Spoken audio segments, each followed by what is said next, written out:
je suis Morgane de Benat, diététicienne nutritionniste et enceinte de 9 mois. Je vais aborder avec vous dans cette vidéo les apports nutritionnels conseillés pour la femme enceinte au dernier trimestre de grossesse. Donc cette phase tant attendue par la maman, mais surtout très importante pour la fin de croissance de bébé. Alors il se situe généralement entre 2500 et 2900 kcal, soit une augmentation de 100 à 350 kcal par jour par rapport au deuxième trimestre de grossesse.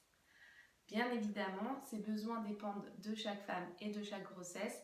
Ce sera donc personnalisé en fonction de votre poids de départ et de la prise de poids au cours de votre grossesse.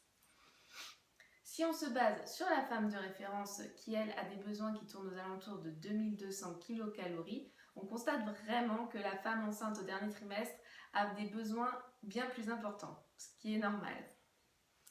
Nous conservons nos 3 repas habituels au quotidien. Cependant, si vous en ressentez le besoin, vous pouvez fractionner votre alimentation en incorporant 1, 2, voire 3 collations sur la journée.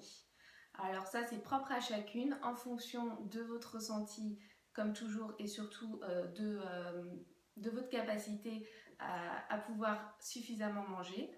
Il est vrai qu'au 3e trimestre de grossesse, le ventre et bébé prennent de la place, les organes digestifs ont vraiment remonté et l'estomac se retrouve pas mal coincé. Donc il devient plus difficile de pouvoir manger vraiment des repas complets. Donc pour celles qui ont le besoin de fractionner, n'hésitez pas, prenez plusieurs petits repas sur la journée, donc 4, 5 voire 6 petits repas, plutôt que d'essayer de manger une quantité un peu plus importante et de vous retrouver avec des douleurs digestives désagréables. Pour ma part, je garde mes 3 repas, mais qui sont bien sûr un peu plus amoindris par rapport à d'habitude. Et je fais rarement des collations, sauf quand j'en ressens le besoin. Les besoins en protéines. Alors, il se situe entre 12 et 15% de vos apports énergétiques totaux durant la grossesse. Donc ces besoins en protéines sont vraiment importants, car il faut savoir qu'une majeure partie, environ 59%, va être utilisée par les tissus fœtaux, donc c'est-à-dire que votre bébé va utiliser vos apports protéiques sur la journée pour construire sa structure musculaire. Et à 41%, ces besoins en protéines vont être utilisés par vos propres tissus. Donc par rapport au premier trimestre de grossesse, on a des besoins en protéines qui sont vraiment majorés, donc quasiment 11 grammes de protéines par jour en plus de votre besoin de base. Donc ces protéines, elles vont être apportées par votre alimentation qui va être variée et équilibrée, et donc elle va couvrir vos besoins. Mais il faut également que ces protéines couvrent les besoins nécessaires en acides aminés essentiels qui sont très importants pour le bon fonctionnement de votre organisme, mais surtout pour la croissance de votre futur enfant. Alors ces apports peuvent se faire sous 2 formes, donc à 50% sous forme de protéines animales, donc que l'on va retrouver dans la viande, le poisson ou encore les œufs. Et donc ces protéines animales sont d'autant plus intéressantes qu'elles contiennent des protéines dites de haute valeur biologique qui regorgent de ces fameux acides aminés essentiels. Et à 50%, vous pouvez avoir un apport en protéines végétales que l'on va retrouver naturellement dans les féculents, les légumes secs ou encore les céréales. Donc pensez vraiment à varier entre ces 2 types de protéines au cours de la journée afin d'apporter suffisamment d'acides aminés essentiels pour votre organisme et surtout pour la croissance de bébé. Nous avons aussi des besoins en lipides. Alors pour leur part, ils se situent entre 30 et 33% de vos apports énergétiques totaux. Ils sont donc nécessaires et essentiels au cours de la grossesse, à ne surtout pas exclure pensant qu'ils n'ont aucun intérêt mis à part vous faire prendre du poids. Bien au contraire, ils ont un rôle primordial au niveau structurel et fonctionnel de votre organisme, mais également de celui de votre enfant. Cependant, la quantité et le choix de matières grasses, bien évidemment, auront un rôle déterminant sur votre prise de poids. Il est donc important que vous choisissiez au mieux les matières grasses que vous allez manger, mais également la quantité. Mais ce choix, il est également important pour le développement des cellules nerveuses de votre enfant. Donc on va privilégier à ce moment-là des lipides riches en acides gras essentiels. Et donc ces acides gras essentiels, on les retrouve principalement dans les huiles végétales et dans le poisson. Les apports en lipides, ils se font sous deux formes, donc à 50% sous forme de graisse de constitution des aliments, donc que l'on retrouve naturellement dans les aliments comme le poisson, la viande ou encore les œufs, et à 50%, ces apports se font sous forme de graisse d'ajout, donc que vous allez incorporer au niveau de votre alimentation, soit pendant la cuisson, pour l'assaisonnement. Et donc là, on va privilégier plutôt les huiles végétales. Donc il faut vraiment varier vos huiles végétales car chacune contient des omégas différents, donc afin d'apporter au maximum ces omégas qui sont donc ces fameux acides gras essentiels. Donc vous avez l'embarras du choix, vous faites en fonction de vos goûts, huile d'olive, huile de noix, pépins de raisin, colza, c'est vraiment à votre guise.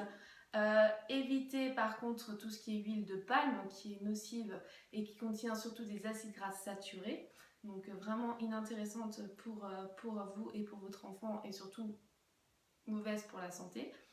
Au niveau des acides gras saturés, on les retrouve principalement aussi dans tout ce qui est plat cuisiné, dans tout ce qui est biscuits apéritifs, biscuits sucrés, donc tout ce qui est en fait viennoiserie et autres produits industriels. Donc faites plutôt du fait maison, cuisinez vos propres pâtisseries plutôt que d'aller acheter des chips ou des gâteaux faits de manière industrielle avec de l'huile de palme et d'autres graisses saturées, vraiment sans intérêt pour vous. Nous avons aussi des besoins en glucides. Ils représentent environ 55% de vos apports énergétiques totaux. Ils sont donc majoritaires et ils sont essentiels à votre organisme afin d'apporter une énergie suffisante pendant votre grossesse. Il ne faut pas les mettre de côté comme les lipides, pensant qu'ils n'ont aucun intérêt et qu'ils vont juste vous faire prendre du poids. Bien au contraire, ils sont vraiment importants. En revanche, il faut savoir qu'au cours de la grossesse, votre métabolisme glucidique va en fait se retrouver modifié.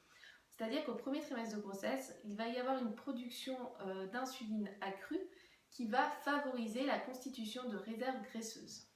Donc en fait, autant dire que vous mangez sucré, vous stockez. Il est important à ce moment-là de choisir les bons glucides que vous allez ingérer, mais surtout de les manger au bon moment.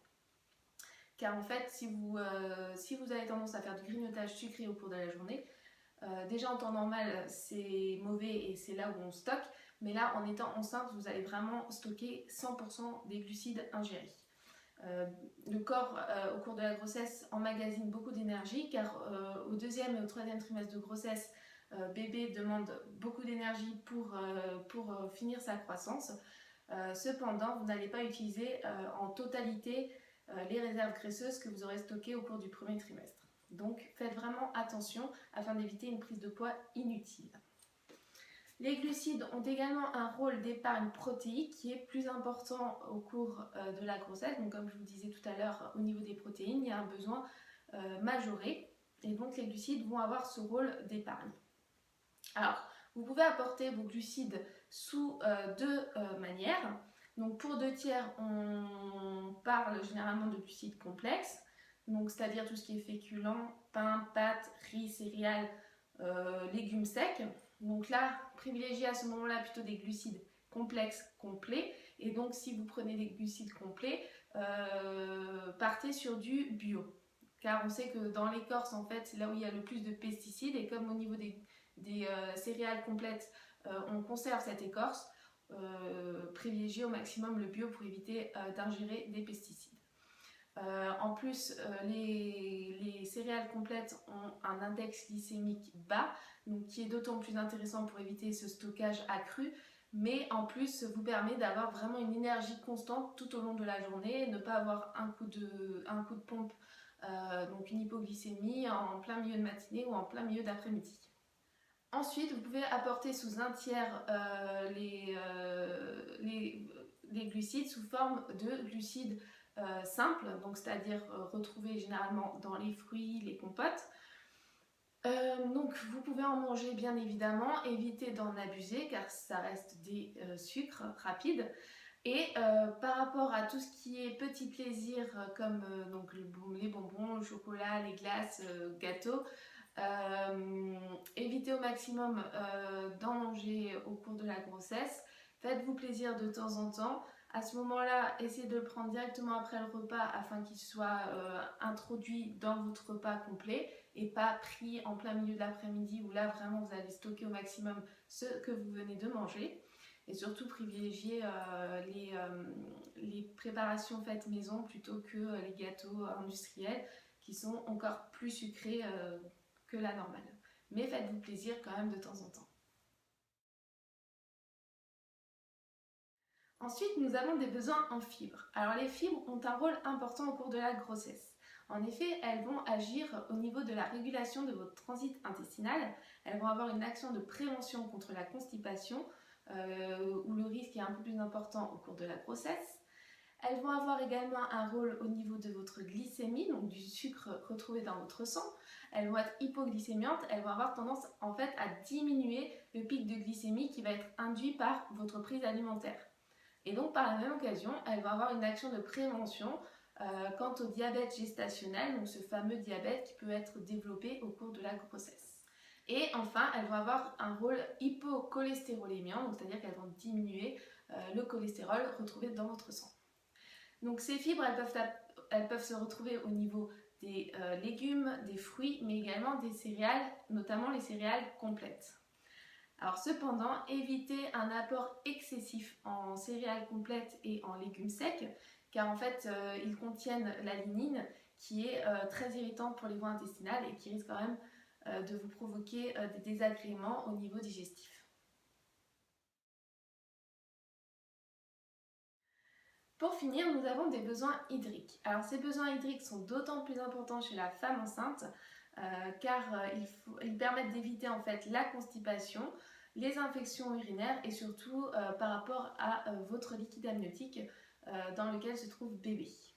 Donc les apports se font principalement au niveau de l'eau de boisson avec 1,5 voire 2 litres par jour, sachant qu'à côté il y aura l'eau par les aliments qui sera apportée à votre organisme. Vous pouvez également vous permettre un peu de jus de fruits, de jus de légumes, voilà, variez un petit peu vos eaux, partez sur de l'eau citronnée avec du citron naturel.